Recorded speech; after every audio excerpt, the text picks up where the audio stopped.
My name is Jacob. I'm probably the most nervous I've ever been in my life right now. That's because today is the day I'm going to Sarah's house to formally ask her for her hand in marriage. Sarah and I were classmates back in middle school, and we started dating after we reconnected at a school reunion about 6 months ago. We're both over 30 now, and naturally, we've been talking a lot about our future. Sarah often brought up marriage. While Sarah did put a bit of pressure on me, I was also considering settling down, and so we decided to get married. Because of that, I regret not being able to propose to her properly. We decided to get married before we really planned anything, and it was only a few days ago that we decided I would go to her house to formally ask for her hand. I've never met Sarah's parents since we started dating, but I once caught a glimpse of her father. It was either at a parent-teacher conference or at a school fair during our middle school years. I remember him talking about education with our homeroom teacher. While he seemed a bit intimidating at the time, I was impressed by how passionate a father could be about his child's education. That's probably because I lost my own father when I was in elementary school, and he was a man who didn't interfere much and let me do what I wanted to do. So the memory of Sarah's father talking with the teacher was particularly vivid. He must be a very serious person. So what will he think when he finds out we decided to get married on a whim and that I didn't propose properly? He might even say that our relationship of only 6 months is too short. The more I think about it, the more anxious I become, and I didn't sleep well last night. As I struggled to eat my breakfast, my mom looked at me with concern. I told her I was going to introduce her to my girlfriend soon. I haven't told her yet that it's Sarah, as I wanted to surprise her. My parents were also middle school classmates, so I think she will be happy to find out that my future wife is also a classmate. After my father passed away, our family struggled financially, and I had to start working right after graduating from middle school. I owe it to my mom that I managed to stay on the right path. She's always been upbeat, never talks bad about others, and is very positive.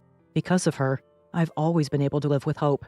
My mom rarely asks about my love life or whether I have a girlfriend. We live together, and she knows I'm busy, so I think she's just being considerate. I want to reassure her. That's why I absolutely have to make today's meeting a success. I feel like I'm about to get an ulcer. But seeing me so nervous, my mom patted me on the back and said with a smile, "Go and nail it, son." That's right. There's no point in being weak. I need to pull myself together. With that in mind, I headed to Sarah's house. When I arrived, Sarah opened the door and welcomed me inside. "My parents are waiting," she said, and a wave of anxiety hit me. When I entered the living room, Sarah's parents were sitting on the couch, and they smiled at me. "Thanks for coming. We've been waiting," they said with a smile, and I felt relieved. It's not scary at all. They seem very welcoming, and I think this could go well. After introducing myself, Sarah's mom served some tea. "Thank you," I said. "Turns out you were in middle school with Sarah? I had no idea. Were you ever in the same class as Sarah?" she asked. I told her that we'd never been in the same class, but Sarah had spoken to me at the school reunion. "Oh, I see. But I should remember you if you were a top student, even from another class," she mused, resting a hand on her cheek, looking puzzled. Before I could reply, Sarah chimed in with a chuckle. "Jacob wasn't exactly a star student, was he? Always around average, right?" I wish she hadn't been so blunt, but it was too late. I glanced over and saw Sarah's mom looking at me with an indescribable expression. Sarah's comment had changed the tone in the room. What was once a pleasant atmosphere had now become heavy and silent. After a moment of awkward silence, Sarah's dad broke it. "What college did you attend?" I never went to college. In fact, I hadn't even finished high school. Well, actually, I started working right after middle school. I was planning to be honest about my past when a cup of tea came flying at me before I could finish my sentence. At the same time, a shout echoed, "Don't mess with me. I let you into my home because Sarah told me you were a CEO. What's this? You've been working since middle school? So you're a dropout? A company run by someone like you can't be reliable. With the startup boom, you're just riding the wave, and you'll fail soon. That's certain." Sarah's dad glared at me, flabbergasted. He grabbed my collar and bellowed, "What's your motive? Trying to cash in because I'm an executive at a major corporation?" I desperately tried to deny it, but he wasn't listening. "I can't trust a word from a high school dropout. This isn't a place for the uneducated. Get out," he said, tossing me aside and throwing a teacup at me. After that, I couldn't even explain the misunderstanding, let alone calm him down. He kicked me, and I fell to the ground. Sarah and her mom just watched. As I lay there, disappointed they hadn't helped me, everything went black. He had flipped the dining table at me. I tried to dodge, but the table hit my foot. Overwhelmed by the intense pain, I let out a muffled groan. Sarah's dad scoffed. "You're overreacting. It couldn't hurt that much." Sarah's mom added, "You're quite fragile for a man." Even Sarah chimed in. "This is so pathetic." I knew I had to leave. Despite the lingering pain in my foot, I somehow managed to leave Sarah's house. When I got home, my mom, who had been eagerly waiting for me, rushed out to greet me. The moment I saw her, I passed out from relief. "Jacob! Thank God you're awake!" When I opened my eyes, my mom's worried face was hovering over me. Her eyes were filled with tears. As I regained consciousness, I remembered what happened at Sarah's house. I was supposed to make her happy, but instead, I made her worry and sad. "I'm sorry, Mom. I don't think I can introduce you to my girlfriend after all," I admitted. When I told her this, my mom said, "Don't worry about it, Jacob. I'm just relieved you woke up. I was really surprised when you collapsed in front of me." Apparently, due to the shock, I had slept for a full day. According to what my mom heard from the doctor, it seems that the bone in my toe is broken. I can be discharged from the hospital soon, but it seems like it will take about a month to heal. They also said they found bruises all over your body. I won't force you to talk, but if you can, could you tell me what happened? Prompted by my mom, I explained the events of the day.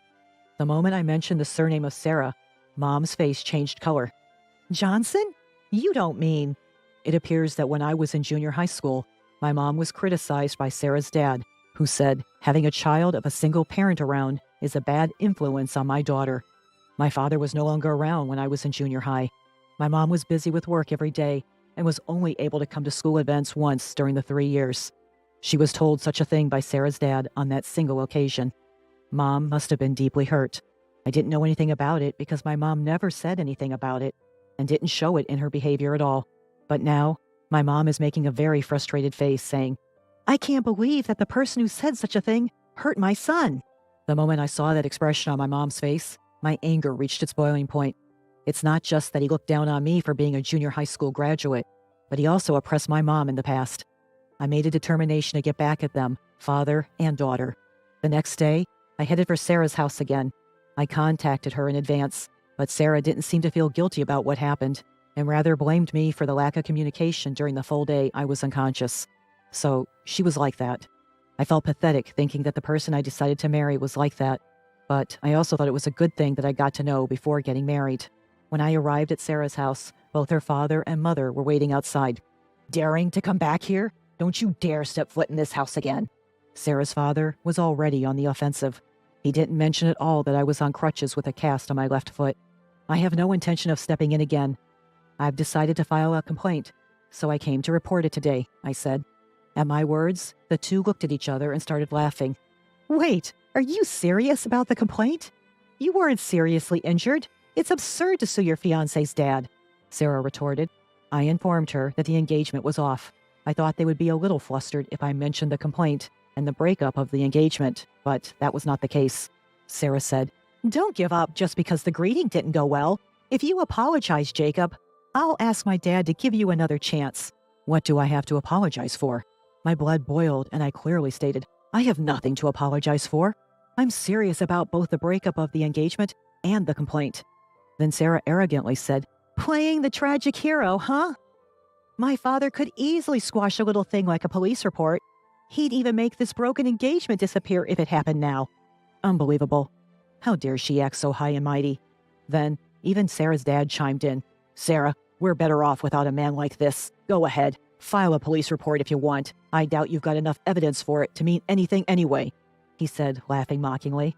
Like father, like daughter. That phrase suddenly felt very fitting. "Are you sure about that?" I decided to throw a wrench in the laughing family's mood. "You have no proof that I did anything, so the police can't do anything. You thought I'd back down if you mentioned a police report, didn't you? Fool. You should know better than to think that would scare me." With his hands on his hips, Sarah's father laughed confidently. That's when I decided to show him the reality of the situation. "Actually, that's the evidence." Apparently not understanding what I meant, the three of them just gaped at me. I pulled out my phone and played a recording. I've been recording everything since before I arrived. I needed to gather evidence that my injuries were caused by you. No matter how high up you are in a big corporation, you can't hide from an assault charge when the evidence is all laid out, right?" At this, instead of apologizing, Sarah's father started yelling at me. "How dare you! Go ahead, file your report. There's no way I'm letting you marry Sarah." Sarah's mom, who had been quiet until now, began to panic. "We can still forgive him if we do it now, right, honey?" "No need. As I said earlier, the engagement is off, and I will file a report. I don't want to marry someone who doesn't care when their fiancé is injured and who joins their parents in making fun of me." When I said that, Sarah, who had been looking down on me until just now, started to panic. "You're lying, Jacob. You said you wanted to marry me. You liar." Sarah's dad then started, "You low-educated punk. I'll never forgive you," and lunged at me. The shock of his punch threw me off balance, and I fell to the ground. Sarah's mom desperately tried to stop her husband, who was about to start punching me while I was down. "Honey, this is bad. We don't know who might be watching." But Sarah's dad didn't stop. "You're just a figurehead CEO. You lured Sarah with that. And now you're going to sue me? I'll sue you for fraud. Then I'll have to cancel our $5 million order to your company." I'd been thinking about it for a while, and I'd made up my mind. I was going to corner this man as much as possible. "What are you talking about? $5 million? There's no way you can make a deal like that." Sarah's father got off me, calling me an idiot. It was time to show him reality. I called my mother. "What are you going to achieve by calling your mother? Sarah told me you only have one parent. How sad that you only have your mother to help you in times like this. It really does make a difference not having a father, huh?" Sarah's father, who didn't know what was coming, still looked down on me. It was almost comical. About 10 minutes later, the moment I was waiting for arrived. Sarah's father's cell phone began to ring. He said it was from his company and answered the call. At first, he spoke with clear and confident tones, but his speech gradually became sluggish, and his face turned pale. As soon as he ended the call, he glared at me saying, "What the hell have you done?" I did exactly what I said earlier. I canceled the order. I didn't want to do business with a company that looks down on people for being less educated or from single-parent families. I explained calmly. But Sarah's father didn't seem convinced. "There's no way someone with your low education level could do that. Do you have connections or something?" He scoffed, still looking down on me for my limited education. I lost any desire to continue the conversation. "Believe what you want. Goodbye," I said, and I turned on my heel.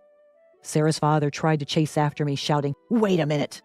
But he was cornered by Sarah and her mother asking, "What's this about, $5 million? What was that phone call about?" He couldn't move. I did indeed only finish middle school, and it could be said that I just caught the startup wave. But I started a business with the money I saved with my mother, and it was successful enough to trade with major companies now. I called my mother, who was the vice president of my company, and had her contact Sarah's father's company. I didn't want to bring personal matters into work, but I had reached my limit. But when I got home and saw my mother's usual cheerful face, I felt guilty. Bringing my personal matters into it, I was finished as a CEO. I also felt sorry for having made my mother take on such an unpleasant role. "Sorry, Mom, for making you make that unpleasant call, and for making us have to find another supplier." I apologized. In contrast to my apology, my mother was smiling. When I asked her why, she said, "I came up with a good idea and decided on my own without consulting you, the CEO." When my mother called the president of the other company, she reported what Sarah's father had done to me. And it seems she suggested that if Sarah's father was fired, the cancellation of the order could be revoked. Before I got home, the president of the other company called to say that Sarah's father had been fired. My mother, true to her word, seems to have continued the order. I didn't mind making the call, and we didn't have to look for another supplier. We just got rid of a nasty guy who only looked at status and insulted others. With that, my mother encouraged me, as if there was nothing to worry about. After that, I received several calls and emails from Sarah pressuring me to marry her, so I blocked her number. According to a story I heard from a middle school classmate after this incident was over, Sarah knew I was the CEO and approached me at the reunion. She probably wanted to be the CEO's wife and started dating and talking about marriage with me. Sarah's father was arrested because I filed a complaint. Sarah's mother, who had been bragging about her husband working for a major company, couldn't bear the eyes of the neighborhood knowing that he had been arrested and seemed to have disappeared somewhere, leaving Sarah behind. It was a fitting ending for a mother and daughter who were only concerned about how they were seen by others. I continued my contract with the company where Sarah's father had been, and we have a good relationship now. There are also talks about new projects, and it seems that busy but fulfilling days will continue for a while.